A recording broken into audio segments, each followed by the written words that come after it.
episode of In Depth with Dion.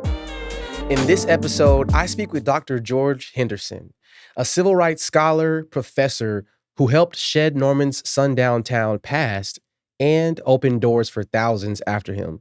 He just announced his retirement after nearly 6 decades at the University of Oklahoma. But first, the rundown. In local news, Keith Daniels, Greenwood's favorite documentarian, has released a trailer for a new series on breaking the stigma against Black fathers. The 13-part docuseries will be coming out soon. Make sure to follow Keith Daniels on all his socials for updates. In state news, with unanimous support, the Oklahoma Senate passed a bill Monday aiming to standardize how county jails operate in a state that has the second highest rate of jail deaths in the nation. And in national news, as anti-immigrant laws leave many jobs vacant in the state of Florida, lawmakers are considering a controversial bill that would lift restrictions on child labor to fill in the gap. Senate Bill 918 would remove all work limits on 16 and 17-year-olds in the state of Florida. It allows employers to schedule them for unlimited hours during the school day without breaks and up to 30 hours during the school week. And those are some of the headlines. This is In Depth with Dion. I'm your host, Dion Osborne, recording from Tulsa's historic Greenwood District. And now, up next, you'll hear from Dr. George Henderson. Dr. Henderson, I don't even know how to introduce you because you are just a phenomenal individual from your career, from your civil rights work, and just your personality and the way that you interact and approach other human beings in this community. And so I wanted to first of all say thank you so much for taking time out of your day to come and speak with me on the podcast. And I wanted to be the first to ask, how is the retirement so far? You just announced your retirement. This is a foreign territory for me. I haven't, for years, Barbara said, you don't tell people that you're retired. The first time I retired from university, she says, it's a lie. It's a lie. No, you're busy. Well, in answer to your question, I don't think I will ever retire in the traditional sense of not being busy and doing the work. Right. Of course. And I can't really see you stopping because your whole life has just been on the move. And for people who, maybe don't know your whole story, you've gone through it so many times by now. I want to help you out and kind of share a little bit of your story for you. When it comes to growing up in Detroit, right?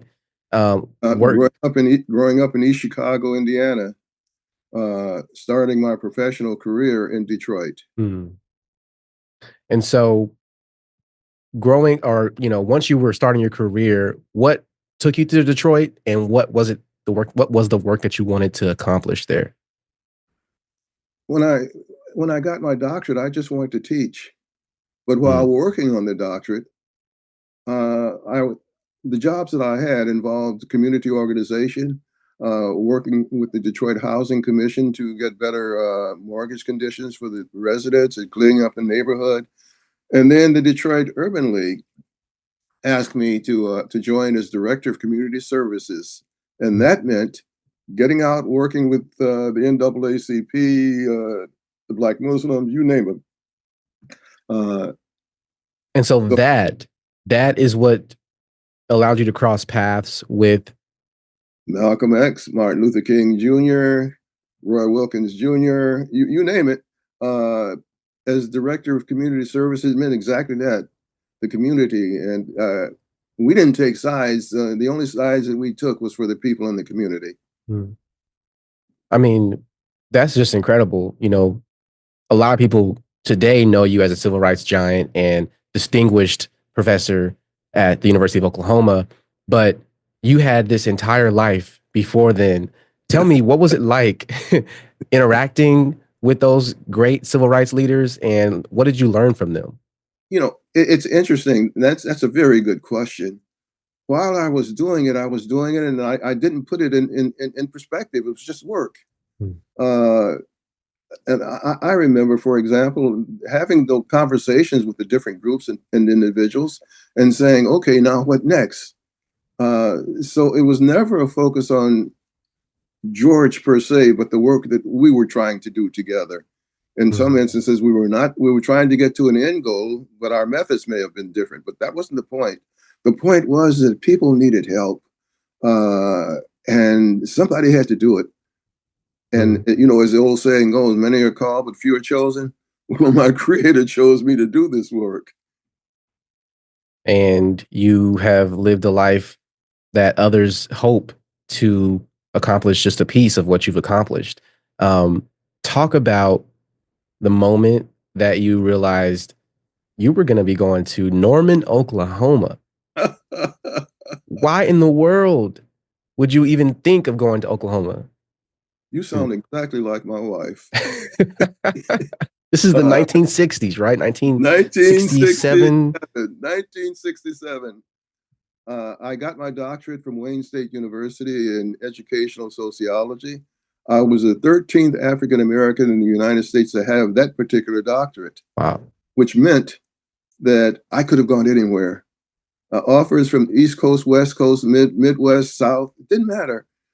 And I received, Barbara and I, you know, were trying to decide, okay, now with the doctorate, you've done this community work, you work with the Detroit Public Schools and all of those things. You want to be a teacher. Uh, let's decide where that's going to be. So we talked about the various options that I had.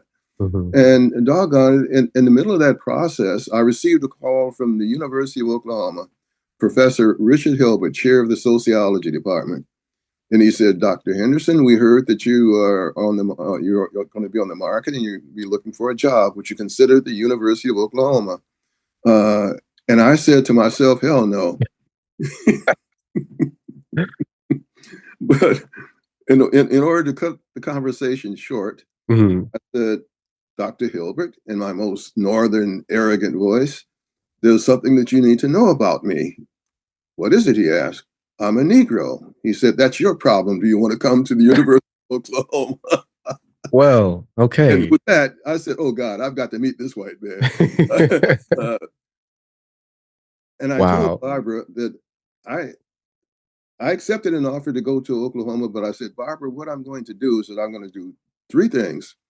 I'm going to put that white man in his place, and I'm going to see Indians, and I'm going to see the football field where Prentice Scott set all kinds of records.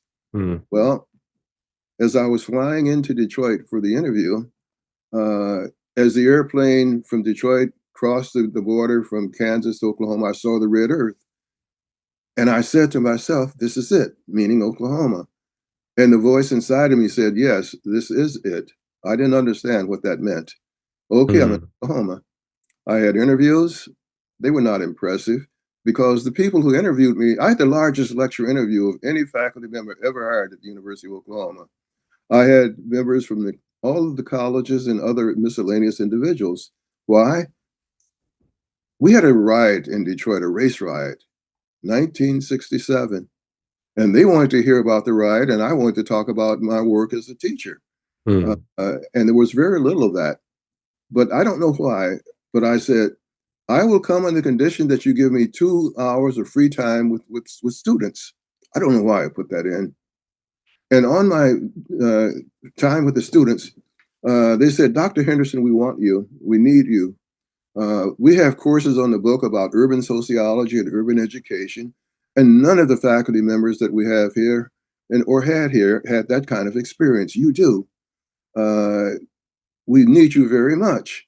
And another one said, we probably can't pay you as much as the other university. Oh, he was spot on. Now, either I'm insane or I was called to do something. The salary that they offered me was $16,400. Mm. I was making $16,700 at the Detroit Public Schools. Mm. That Wow. was not an increase. Now here's the kicker. I was going to teach 12, 4 classes, 3 hours each every semester. No problem. I love teaching. And one of the students said, you probably can go elsewhere and get a better offer. Yeah, I could. The offers that I had on the table would have given me a raise of ten to $20,000 more than I was earning in Detroit. And another one said, if you come here, you'll be a big fish in a small pond. You go to those other universities, you're just going to be a little minnow. You're just flapping around. I like the analogy of the being a whale. Uh, but the buddy wasn't right, and I knew it. And at the end of the interview, one of the students said, whatever you do, please think about us here, us students. We need you. And that reverberated in my mind. We need you. And actually, I was thinking to myself, I need you too. This place called Oklahoma. So on the way back to the airport, I told Professor Hilbert that I would accept the position, a joint position with education and sociology. Uh, when I got home, I said, Barbara, we're going to Oklahoma. You'll love it, honey. She said, well, how much does it pay? I said, oh, you're going to love Oklahoma. It's a nice college town. And I kept talking to George. Stop. How much does it pay? $16,400. She said, that's less than what you're making now. Mm. Either I was insane, which she bordered on that, or there was a reason for going. And my reason was simply this. On the plane back to Detroit, I have imaginary conversations with my creator from time to time. And I had anticipated that there would be a discussion between Barbara and myself about the pay. And the voice said, you do the work and let me worry about the other income. And it came. It absolutely came. I got speaking engagements. I started writing books and all of the other things so that I could do that work. So coming was a challenge for me, but it was where I should be. And I didn't understand that truly until, oh gosh, if I turned down 5 presidencies, 3 of them at historically Black colleges or universities. Wow. I turned down the last, oh gosh, 4 vice presidencies and 5 deanships, and on and on and on. Heck, everybody seemed to want this guy called George Henderson. And he's in Oklahoma. And I'll never forget, for some reason, this is where Barbara and George and the family should be. The first message that I got, I wanted to go to really Dillard University in New Orleans. That they wanted us. And Barbara, dazzled them because she would be the matriarch of the campus and we would be living on campus and she would interact with the young students, the females in particular. And the chair of the board, after they had said, we want you, she said, oh, forgot to ask, how many children do you have? And I said, 7. She said, oh my goodness, the president and his wife must live on campus and it can only accommodate 3 or 4 children at most. We had 7. Barbara was crestfallen, and I was too. We got back to the hotel, and about midnight, I said, Barbara, God let me screw myself out of a presidency. She laughed, but that was a sign. It was a message. If we had had 2 or 3 or 4 children at most, we would have gone to Dillard. We would have been there. Oklahoma was where I should be. Well, and you know, sorry to interrupt. I'm just thinking about how do you encapsulate decades of change into one conversation, and I'm just thinking of, I guess, when our paths crossed.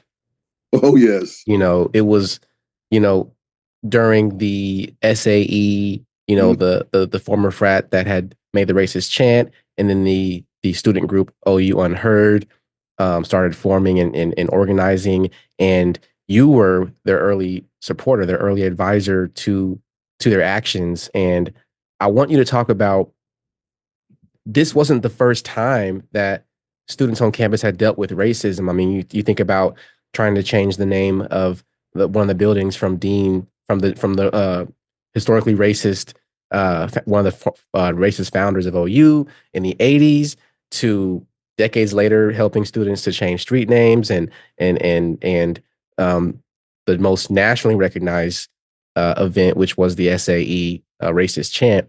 Talk about What was that like from your perspective, when that happened in your role? It was the kind of opportunity that I dreamed about in terms of making and being a difference, not just for me and my family. That was important, but more important, but extending my family to include the students. First the Black students, then the white students, then the African, and so forth. But let's start from 1969. Mhm.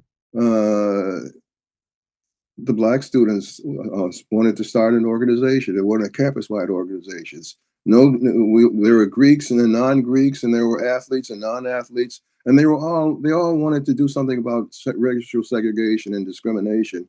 And the organization that they created was the Afro-American Student Union.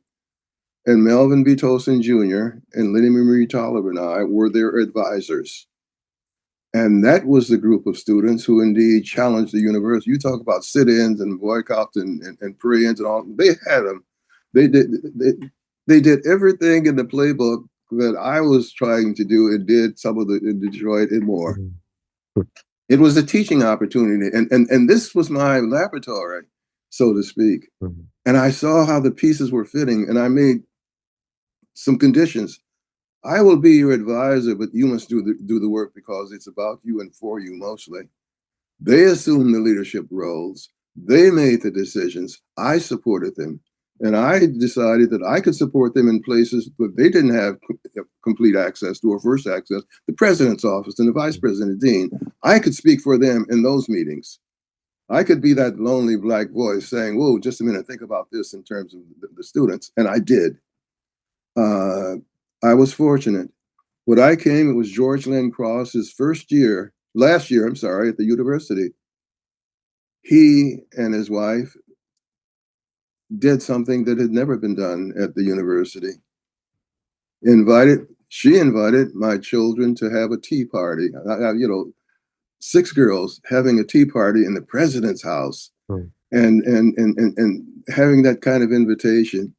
Cleo Cross, bless her.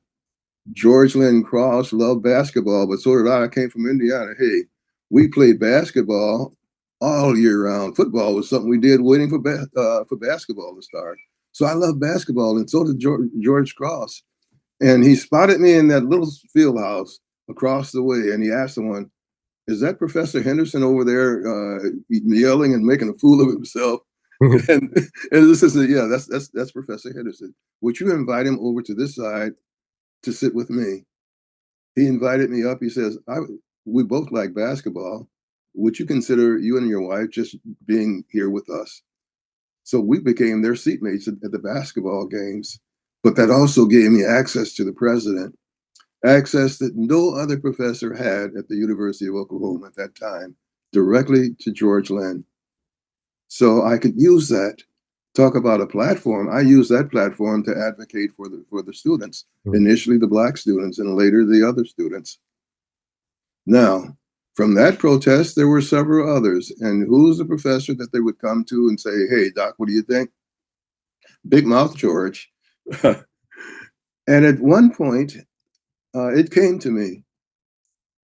I've got to chronicle what happened with the creation of the Afro-American Student Union and the few years thereafter. And I wrote Race in the University. Mm. And that was the book that the unheard students read about the challenges, the creation of an organization. But they decided not to create an organization, but the tactics and the strategies.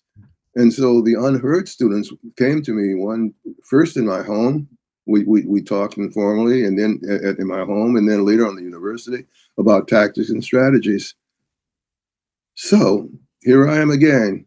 And I remember a dean saying to me at one point, you know, you could get lots of awards and honors if you just keep your mouth shut and stop getting involved in the student activities. Mm. And I said, I didn't come for the awards and honors. I came for students. And that's been my motto. I came for you. I Mhm. stay for you. And I work for and with you. So with that experience, they had read Race in the University, and we talked about the strategies. And I'll never forget the morning the night before the walk, the silent march with the unheard people. One of 2015. yes, one of the students called and said, Dr. Henderson, would you please come and support us at the rally? I said, of course I was, and I was front row and listening. And to see their eyes when they saw me walk in early in the morning, kind of, and join them, and they asked, "Do you want to speak?" And I said, "No, you speak for you for the group, not me. Uh, you're empowered. Use this platform today to do what you can to create whatever change you want to happen." They did. I couldn't. Oh gosh, I was so proud of them. Uh, I tell this every student that I've interacted with, one way or another, became part of my family. Uh, and I would always tell my classes, "You're Henderson now, and we're like the mafia. Nobody gets out alive." Okay, all right. That's one way to put it. Well, I am grateful to, consider myself part of the Henderson family because I feel like I kind of caught the tail end of your advising, a few years after the SAE, Yes. I want to say around 2017, 2018. Um, uh, then City Councilor Bria Clark had reminded people about this decades long battle to remove the name of a former Klans leader from a street sign near OU. You had Mm-hmm. worked with students in the 80s to remove the name on The bar. the bar from the OU building. Yes, And this was kind of trying to finish that battle, I guess. it was. And there was a lot of opposition. Norman City Council is seen as more of a progressive local government in this state, but there was still a lack of understanding of the significance of the issue and a lack of understanding of why it needs to be addressed.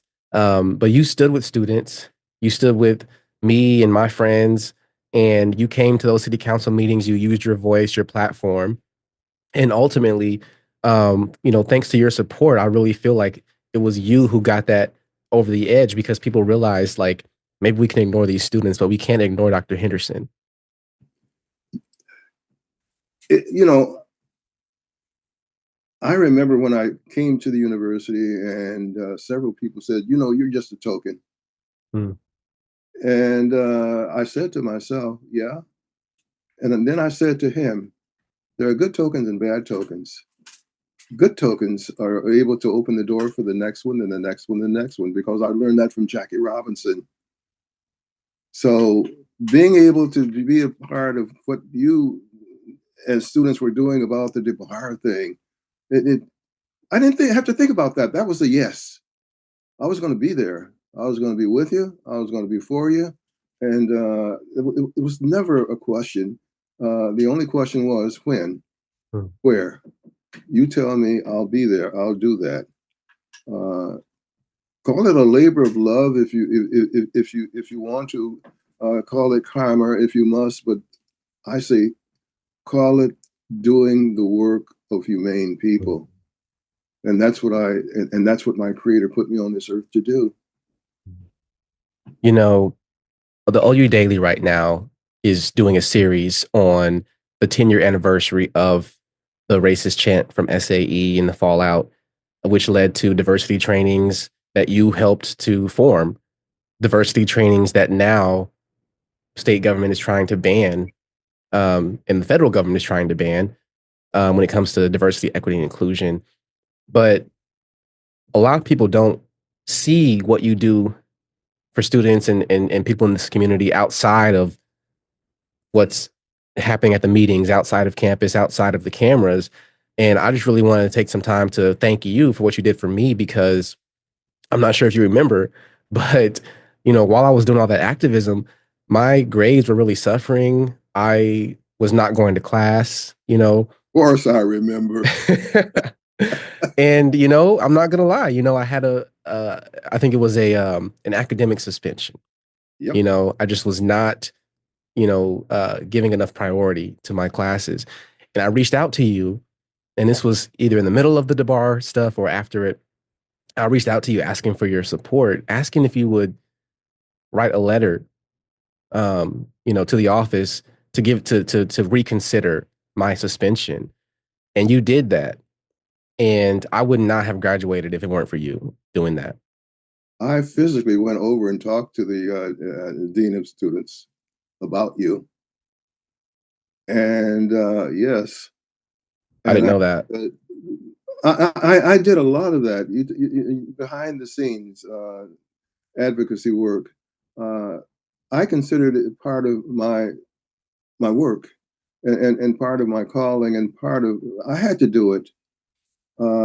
And yours was a case. It was a no-brainer for me. Uh, Here's George Henderson. Remembering when he was in college, I didn't do any of the things that you students were courageous enough to do. But I remember, doggone it, in my freshman year in college, I did everything except study.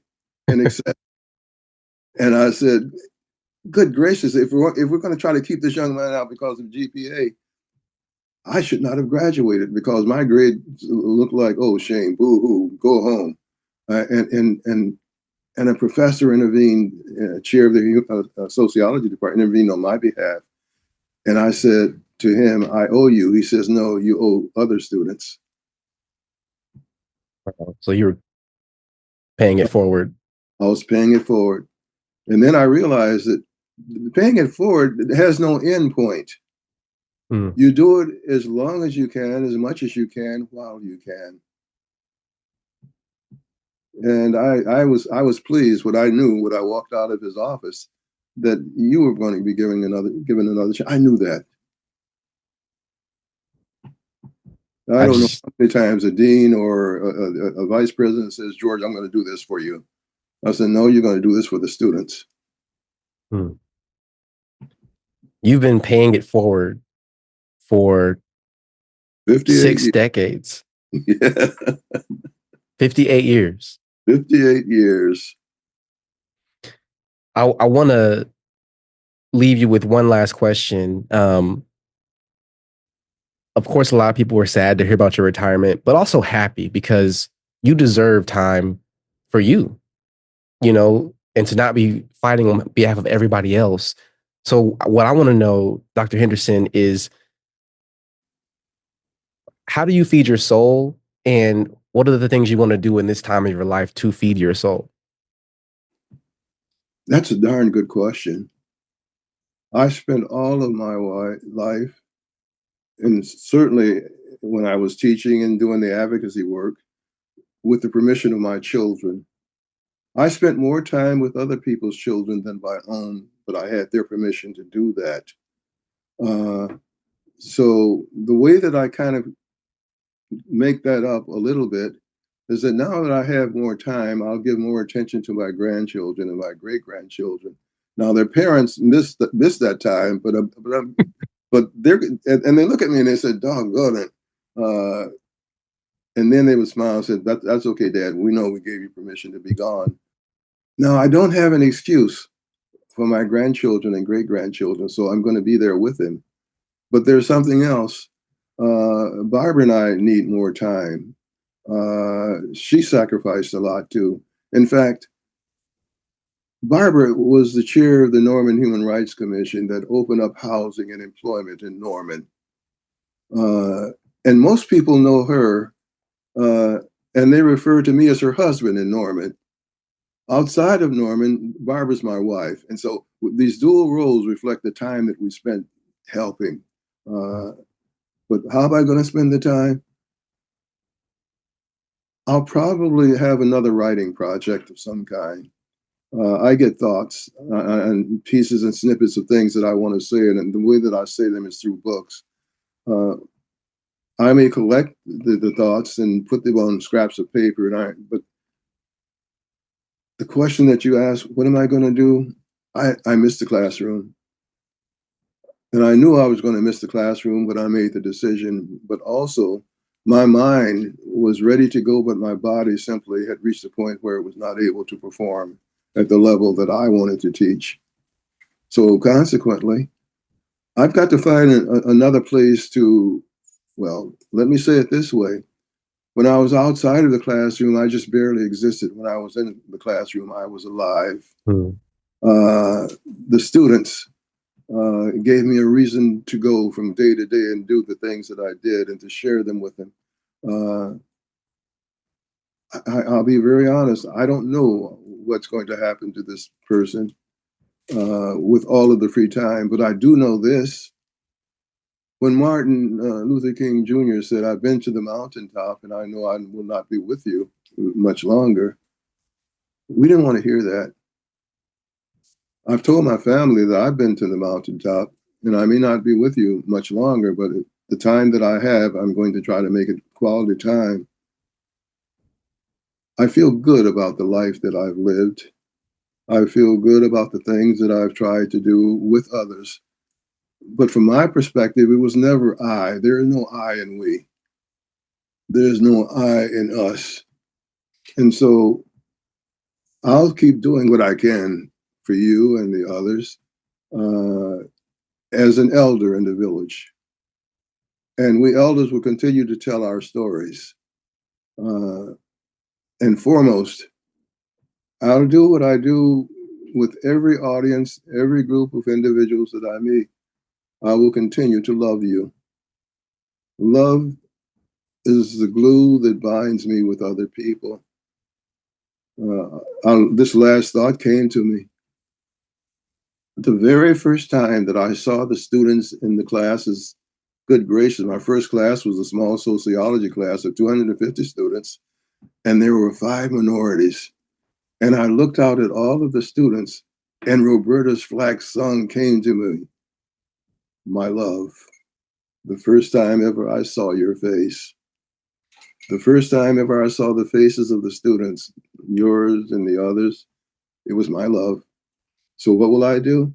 In my spare time, I'll find ways of making my loves proud of me. Well, you've loved on so many of us, and it's impacted all of us in ways that we are still just now realizing. You've helped to change the culture. You've helped to bring voices to people who felt voiceless. And your work and your story continues to inspire the next generation. So, Dr. Henderson, thank you so much for joining the podcast. And I look forward to reading your next book too. Thank you. Thank you, Doctor. I'll talk to you soon, okay? Yes. Okay. Bye. That's all for now. Thank you for joining us on In Depth with Dion. Watch on YouTube, on Patreon for exclusive and behind the scenes content, or listen anywhere you get your podcasts. This episode is presented by the Black Wall Street Times, and special thanks to Jesse Ulrich, our producer. I'm Dion Osborne. Stay woke.